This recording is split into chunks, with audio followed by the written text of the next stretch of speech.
Hey friends, Petra here.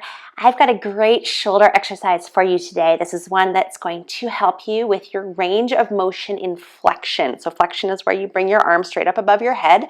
It's a range where most of us are limited, but it's a range that's really nice to have if you'd like to be good at hanging from bars or swinging on the monkey bars, which I recommend because that's one of our key tools for improving the function and health of our upper body, and it's also a lot of fun.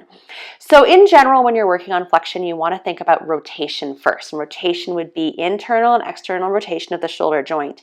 The reason you think about that first is because you create space in the joint when you improve your rotational range.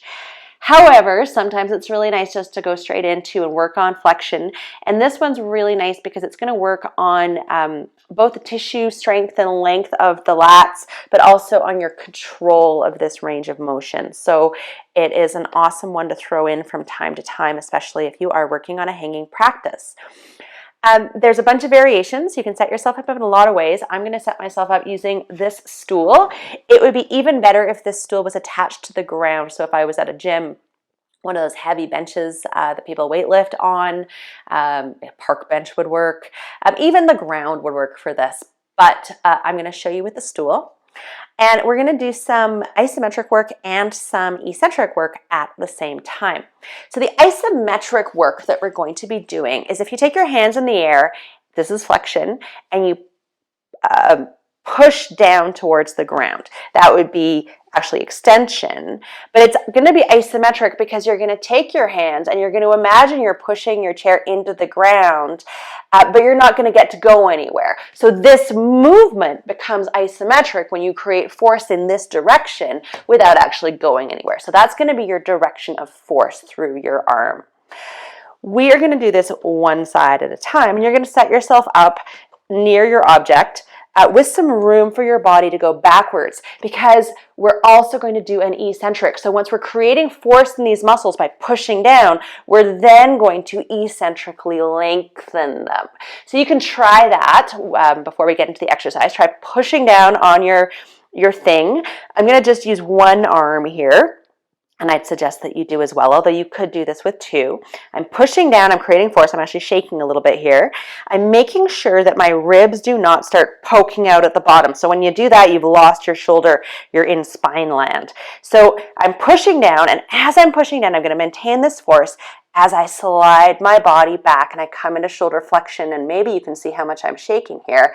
I'm going to put my hand down, I'm going to relax completely, and I'm going to come back up. So that's our exercise. It's eccentric neural grooving for shoulder flexion. It is awesome. We're going to do this 5 times on each arm together.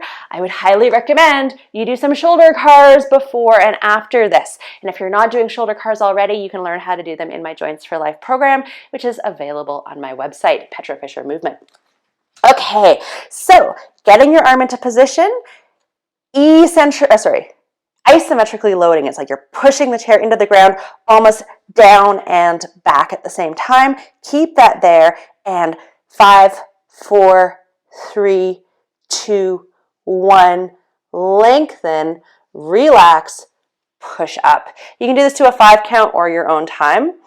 Pressing down, isometrically, eccentrically loading, all the way back to your end range where your ribs start to change their position, where your shoulder doesn't got it anymore. So that's 2.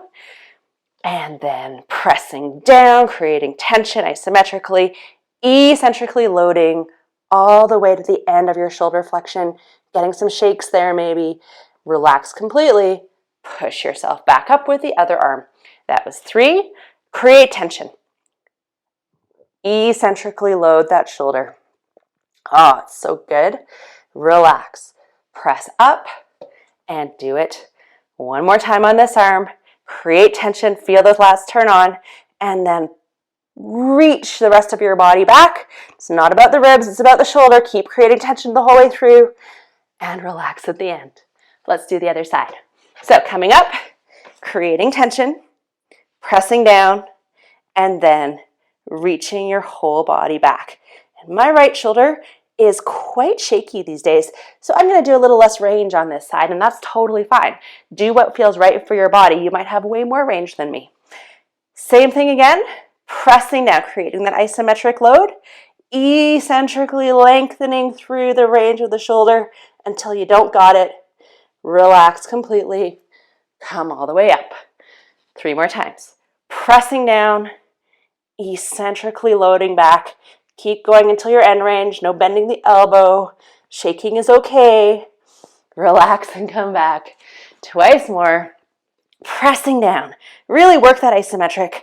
And then slowly back off, reach away, and lengthen. So good. Relax completely at the end. I think this is the last one. Counting is not my best skill, but I'm working on it.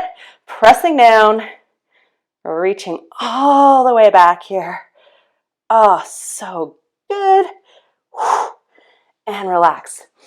Okay, I hope you like that. It's a great addition to your hanging prep, or just do it a few times if you've got a week, if you've got a hanging practice. And like I said, make sure you get those cars in as well. All right, I'll catch you hopefully on my website, petrafishermovement.com, or anywhere else in the great world of the internet. Okay, take care.